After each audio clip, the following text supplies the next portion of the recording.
In part 1 we took the harmony of One Winged Angel part, the opening tritone, the pitch-centric dissonance, the choir that hovers above its own tonal center and never resolves. If you haven't seen that video, go watch it first, link on the description. Now, in this video we are going behind the sound itself. How did Square actually create that choir on hardware with 512 kilobytes of RAM? What classical composers did Uematsu draw from? And can you hear them once you know where to look? And what's the leitmotif hiding inside his track that most people have been listening for 28 years without noticing? Let's get into it now. Now, here's something almost nobody talks about when they analyze this track, which I briefly mentioned on my previous video on Final Fantasy IX. As someone who has actually dug into the raw audio samples, I can tell you this blew my mind. The PlayStation 1 had 512 kilobytes of audio RAM, total for the entire game. To put that in perspective, a single high quality audio file today might be 50 megabytes. Even an MP3 is at least 3 or 4 megabytes, right? Square had 512 kilobytes of half of a megabyte for every sound effect, every instrument, every voice in Final Fantasy VII. That's really less than a single second of CD quality audio. So how on earth did they fit a full Latin choir in there? The answer is a brilliant piece of audio engineering inside Square's proprietary sound engine called AKAO. So here's what they did. The choir was recorded at normal pitch by real singers, but instead of storing the sample at its natural pitch, the AKAO engine stored it pitch up, significantly higher than it would ever be played. Then, when the PlayStation 1 sound chip, the SPU, played the sample back, it ran it at a lower playback rate to bring it back down to the intended pitch. Why does this save space? Because storing audio at a higher pitch compresses the information. The waveform cycles faster, so you need fewer bytes to capture the same duration. You're essentially storing a shorter, denser version of the sound, and then stretching it back out on playback. But here's where it gets interesting for us musicians. When the SPU slowed the playback rate down to the correct pitch, something beautiful happened as a side effect. The formants, the resonant frequencies that give a voice its character, dropped along with the pitch. Texture became denser, warmer, heavier. High frequency harshness disappeared. The voices started sounding larger than the original recording. Now, let's listen to the original file as how it was stored in the AKAO engine. Once again, you can see very high pitch. Now if we do some pitch shifting, 12 semitones below that, we get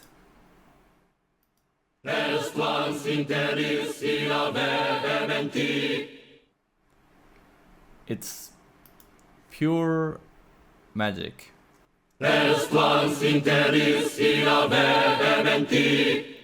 Well, or science actually, right? With this transformation, it becomes that massive ancient sounding choir you know from the game. 12 semitones, that's a full octave. They store it in an entire octave above its intended pitch. And the reason that matters is that doubling the playback time, which is what 12 semitones shift represents, also halves file size. Square got the choir for half the memory cost. This is not an accident. Square sound engineers led by Minoru AKAO, who the engine is named after, understood exactly what this process would do to the timbre of the voices. They engineered the choir sound through the technical limitation, not despite it. It's one of my favorite examples of a constraint becoming a creative tool. The PlayStation 1 didn't have enough RAM for a real choir, so they found a way to make a better choir using the hardware's own physics against itself. As a composer and sound designer, remember this. Your limitations are not just problems to solve, they are sounds waiting to be discovered. One Winged Angel didn't arrive from nowhere. Uematsu has spoken openly about his classical influences, and you can hear two composers in particular woven into this track DNA. The first is Igor Stravinsky, specifically the famous Rite of Spring.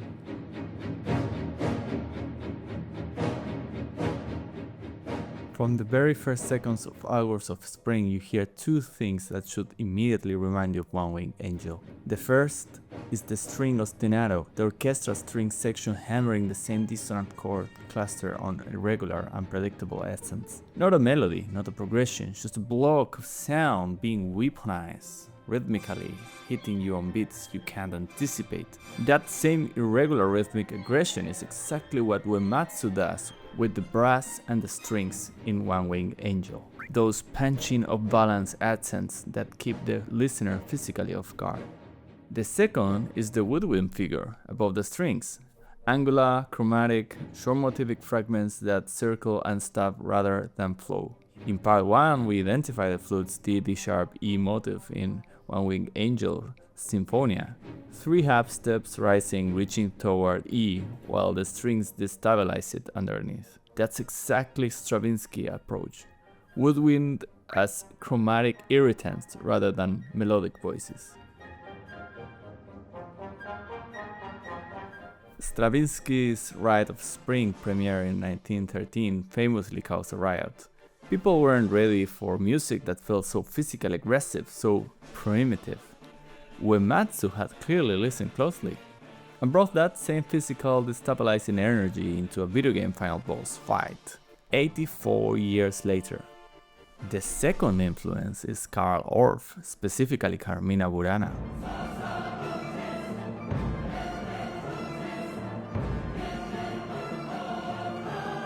In part 1 we cover how One Winged Angel Latin text draws from the Carmina Burana tradition, but the musical influence is just as direct. Listen to that peak, the full choir driving in rhythmic unison over heavy orchestral percussion. A wall of sound that feels inevitable, like fate itself is arriving. There's no argument in it, no question, it simply descends on you.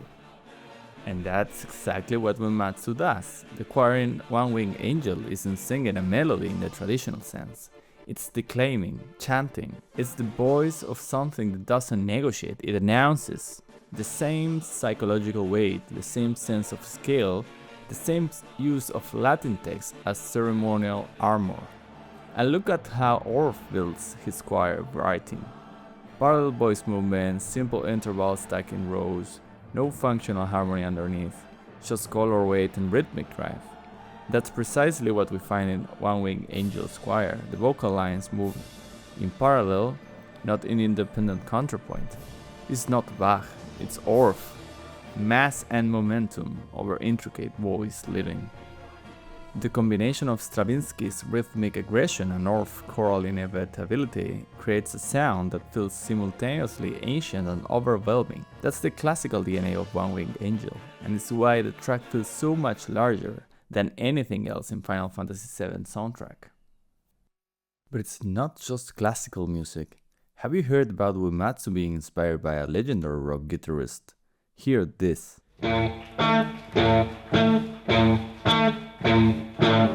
That puts all of this in perspective. Uematsu has said in interviews that when he wrote One Winged Angel, he wanted to fuse two things, Stravinsky and Jimi Hendrix's Purple Haze. He wanted the destructive impact of 60s and 70s rock performed by a full orchestra, which is exactly why he still calls it a rock piece. Stravinsky gives it the rhythm violence, Orff gives it the choral weight, and then Hendrix gives it the attitude. 3 composers, 3 eras, 1 final boss. Now, here's something most people miss about One Winged Angel. It's not a standalone track, it's the culmination of a leitmotif that runs through the entire game.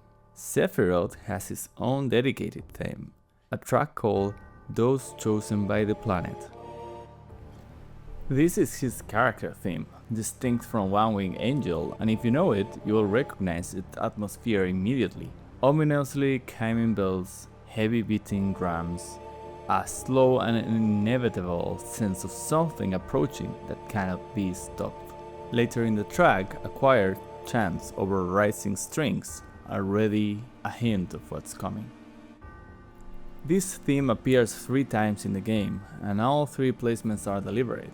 During the dragon battle, at the opening of Nibelheim flashback, the moment Sephiroth first enters your memory as a figure of dread. Then at the Shinra mansion, Nibelheim, where the horror of what happened there is beginning to be revealed. And also with Sephiroth in the final battle itself.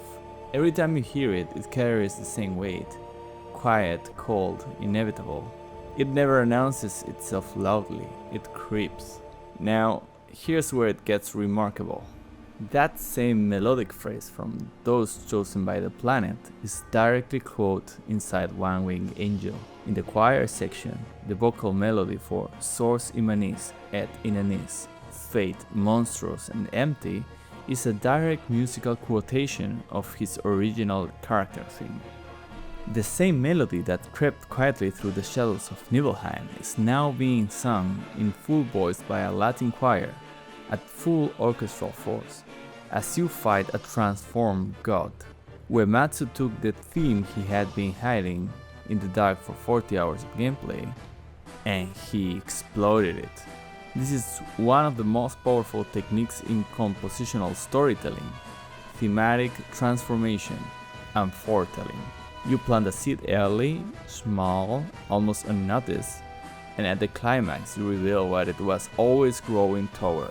Your nervous system recognizes it, even if your conscious mind doesn't. That's why One Winged Angel feels so final, so inevitable. You have been living with this melody the whole game.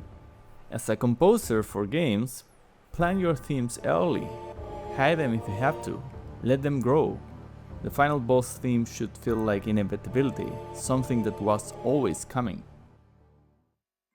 Let's bring this home. Across both videos we have covered a lot of ground. Here's what I want you to actually take away. Lesson number 1. Choose your soundboard deliberately. Uematsu didn't just write a dark orchestral piece, he made specific choices. Latin text, chromatic pitch-centric dissonance, Stravinsky rhythms, Orff-style choir. Every element points in the same direction. When you compose, ask yourself, what is every single element saying? Do they all agree? Tension is more powerful than volume. As we show in part 1, One Winged Angel isn't scary because it's loud. It's scary because it never lets you breathe. Harmonic tension that doesn't resolve is one of the most underused tools in modern game music. Don't rush to release. Lesson number 3. Context is everything. This track works partly because of 40 hours of build-up. If you heard One Winged Angel with no context, it would be impressive, but it wouldn't destroy you the way it does in the game. When composing for a narrative, think about the entire arc, not just the individual cue. Lesson number 4. Breaking the rules should be intentional. In 1997, nobody put Latin choirs in video games. Uematsu broke the rule, but he broke it with purpose. The Latin text wasn't a gimmick, it earns its place. Every time you break a convention, ask yourself, does this serve the story? Does this serve the emotion? Lesson number 5. Constraints are sounds waiting to be discovered. Square engineers couldn't afford a real choir in terms of memory, so they engineer one through the physics of the hardware itself. The PlayStation 1 pitched down playback didn't just replicate the choir, it transformed it into something bigger and better. Next time you hit a technical wall, ask yourself, what does this limitation actually sound like? Across both videos we have taken One Winged Angel apart at every level. The harmony, the text, the production, the influences, the leitmotif. And what I hope you are left with is this. Every single element of this track, from the triton on bar 1 to the choir sample stored an octave too high, to the melody Uematsu hidden the shadows of Nibelheim for 40 hours. All of this is in service of one goal, making you feel the weight of something you cannot defeat. That's what great music does. It doesn't just accompany the story, it becomes the story. So if you watch both videos, right now I would like to know from you if One Winged Angel is the best boss final track ever written, or it has been dethroned. I have my personal contenders, right? I love Dancing Man from Final Fantasy VI, for example, or Shadow Lord from Nier Replicant, and even Bravely Default final boss theme. I think it's amazing. So yeah, I would like to know from you what is your personal best. If you like the videos, please subscribe. It means a lot for me as support. Moving forward, I will continue creating this deep dive analysis. So see you in the next episode. Bye.